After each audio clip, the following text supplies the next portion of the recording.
हम हैं वॉरियर, हम हैं वॉरियर, मुदिता IAS के वॉरियर। हम खेल खेल में पढ़ते हैं, किसी डाउट से अब ना डरते हैं। हम सबसे आगे निकलते हैं, हम हैं वॉरियर। एक दूजे को पढ़ाने से बढ़ता है ज्ञान हमारा, पढ़ते पढ़ाते आगे बढ़ते, यही है सिद्धांत हमारा। हम हैं वॉरियर, हम हैं वॉरियर, मुदिता IAS के वॉरियर।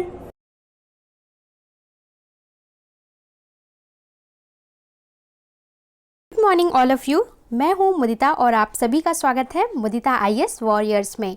तो हम SST मिड टर्म रिवीजन कर रहे हैं, जहाँ पे द फ्रेंच रिवॉल्यूशन के मोस्ट इंपॉर्टेंट क्वेश्चन क्लास 9 करने वाले हैं।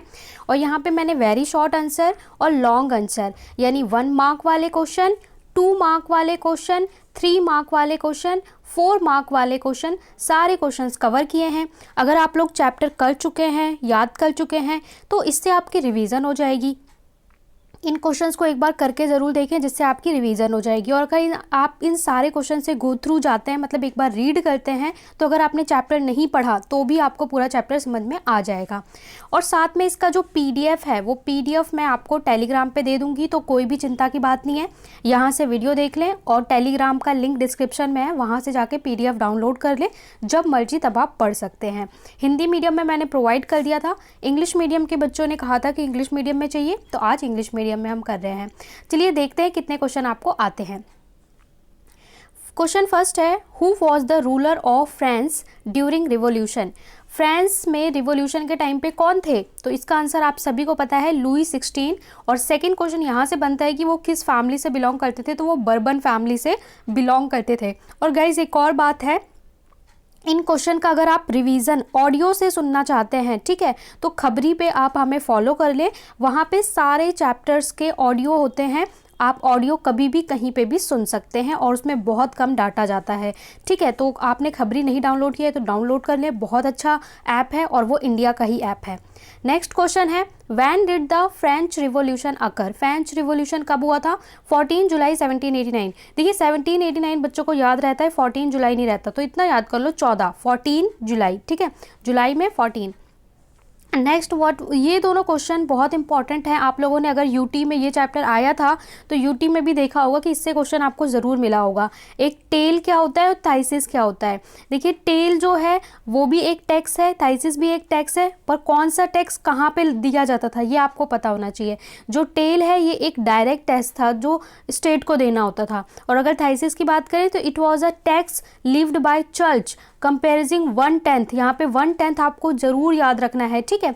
यहाँ पे मैं आपको इंपॉर्टेंट क्वेश्चंस बता रही हूँ, सारे ही बहुत इंपॉर्टेंट हैं। Who form the national assembly. National assembly 1789 में किसने फॉर्म किया था? थर्ड स्टेट में। जो फ्रांस था वो 3 स्टेट में डिवाइड था, ठीक है, फर्स्ट स्टेट, सेकंड स्टेट और थर्ड स्टेट। तो जो थर्ड स्टेट था इसमें सारे कौन थे? गरीब लोग थे। थर्ड स्टेट ने फॉर्म किया था। Which class of society in France was behind the French revolution. कौन पीछे रहा था? मिडिल क्लास पीछे रहा था। What was the slogan of, slogan क्या था? Liberty, fraternity, equality. और इसी को आगे चलकर अलग जो देश हैं, सभी यूरोप के देशों ने इस चीज़ को अपनाया और अपने फ्रीडम के लिए फाइट किया। और लिबर्टी, फैटर्निटी, इक्वालिटी ये हम लोगों ने भी वहीं से अडेप्ट किया है।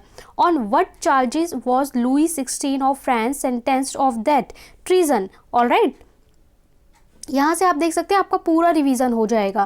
फेडरल सिस्टम किसे कहते हैं? इसके अलावा जो रूसो था, ठीक है, उसकी कौन सी बुक थी? The social contract. ये बहुत पूछा जाता है कि रूसो और मोंटेस्क्यू की बुक क्या है। तो देखिए यहाँ पे रूसो जो है उन्होंने द सोशल कॉन्ट्रैक्ट बुक लिखी थी और मोंटेस्क्यू ने the spirit of the laws लिखी थी। तो दोनों बुक के राइटर के नाम आपको पता होने चाहिए।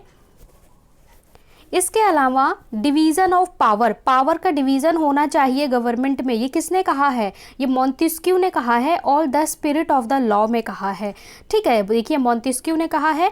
और यहाँ पे बेस्टील हेटेड फ्रेंच पीपल क्यों करते थे, ठीक है। Which Bastille sealed fate French 1815 battle of Waterloo. तो यहाँ से ऐसे क्वेश्चन भी पूछा जाता है कि वाटरलू का जो बैटल था वो कब हुआ था? 1815। हिस्ट्री है तो कुछ डेट्स आपको याद रखनी पड़ेंगी।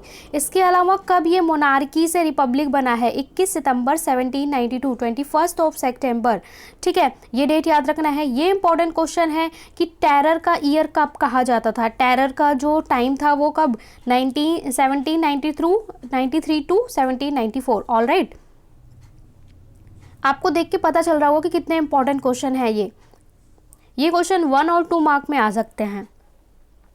Who wrote the two treatises of government? John Locke।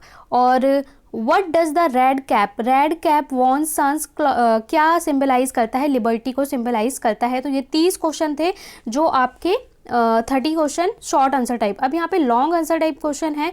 Long answer type question है what compelled Louis 16 to raise taxes in France. Tax बढ़ाने के लिए कौन से रीजंस थे, क्या कारण थे, तो उस चीज़ को आप लिखेंगे वॉर एंड इकोनॉमिक क्राइसिस। जो नंबर 1 रीज़न है वो क्या है, वॉर। एक तो बढ़ते युद्ध और इकोनॉमिक क्राइसिस। आपको पता है जब लुई 16 बनते हैं, राजा बनते हैं, तब उनका जो खजाना था वो पूरी तरीके से खाली था और तरह तरह के वॉर, तरह तरह की लड़ाइयाँ थी, ठीक है, इकोनॉमिक क्राइसिस, जिसकी वजह से उन्हें टैक्स बढ़ाने के लिए मजबूर होना था।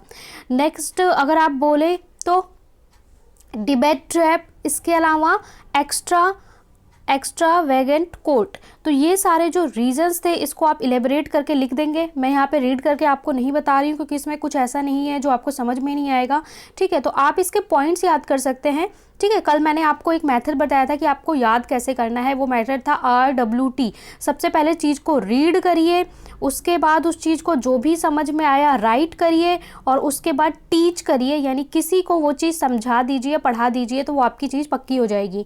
तो आपको क्या करना है, इसको ऐसे थ्रोली पढ़ लो, उसके बाद कुछ लिख के देखो समझ के, और फिर किसी को उस चीज़ को समझा दो। तो आप अपने वर्डिंग में डेट्स याद रखो, अपने वर्डिंग में उसे लिख सकते हैं। इसके अलावा आपका NCERT का क्वेश्चन है, ये NCERT के आप में कुछ क्वेश्चन है जो इंपॉर्टेंट है, ये भी लॉन्ग आंसर टाइप क्वेश्चन में आ सकते हैं। Describe the circumstances leading to outbreak of revolution और प्रोटेस्ट। फ्रांस में प्रोटेस्ट के लिए क्या सर्कमटेंसेस थे, तो उसे आप मेंशन आउट कर दोगे पॉइंट्स में, ठीक है, कि लुई सोल्वम जब बना था तो किस तरीके से सिचुएशन थी, ठीक है, वहाँ पे क्या सोशल क्या चेंजेस थे, ठीक है। आप ऐसे भी लिख सकते हो कि social outcome, economic changes, economic क्या क्या चेंजेस थे, इसके अलावा, ठीक है, ये सारे पॉइंट्स आप मेंशन आउट कर सकते हो। तो यहाँ पे मैं रीड करके आपको नहीं बता रही हूँ क्योंकि ये सब आप पढ़ लेंगे, PDF मैं आपको टेलीग्राम पे दे दूंगी। मैं बस यहाँ क्वेश्चन बताना चाहती हूँ। How would you explain the rise of Napoleon.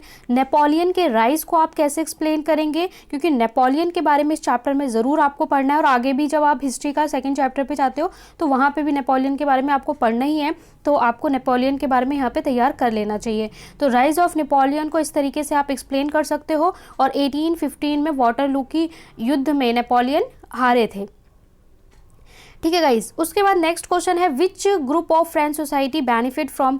किस ग्रुप को बेनिफिट हुआ था। इसके अलावा which section of society would have disappointed, और कौन सा जो ग्रुप था वो डिसअपॉइंटेड रहा था।